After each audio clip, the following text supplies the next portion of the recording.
మహబూబాబాద్ జిల్లా కేంద్రంలో పీజీ కళాశాల ఏర్పాటుకు సర్వే నంబర్ 287లో 7 ఎకరాల స్థలాన్ని కేటాయించారు. అయితే ఇప్పుడు ఆ స్థలాన్ని రాజకీయాలు చేస్తున్నారని ఎస్సీ, ఎస్టీ, బీసీ, మైనార్టీ సంఘాల నాయకులు ఆరోపించారు. లోకల్ లీడర్లు కబ్జా చేసి గుడిసెలు వేసే పనిలో పడ్డారని, వాటికి మున్సిపాలిటీ అధికారులు సైతం కరెంట్కు పర్మిషన్ ఇచ్చారని తెలిపారు.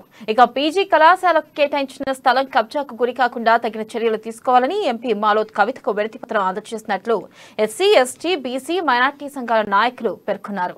కళాశాలను ఏర్పాటు కోసం ఆ స్థలాన్ని కేటాయించాలని మేము ఆ అధికారులు అక్కడ ఇచ్చారు. ఒక పక్కనేమో ప్రభుత్వం ఏమో 7 ఎకరాల స్థలాన్ని కేటాయిస్తే, మరో పక్కనేమో మున్సిపాలిటీలనే ఆ ప్రాంతంలోనే ఆర్డీఓ ఆఫీస్కు దగ్గర కూతమెట్టు దూరంలో ఉన్నటువంటి రహదారి పక్కనే ఓ పక్క మరి కబ్జా అవుతా ఉంది. కాబట్టి ఇలా మహబూబాబాద్ ఎంపీ శ్రీమతి మాలోత్ కవిత గారిని మేము కలవడం జరిగింది.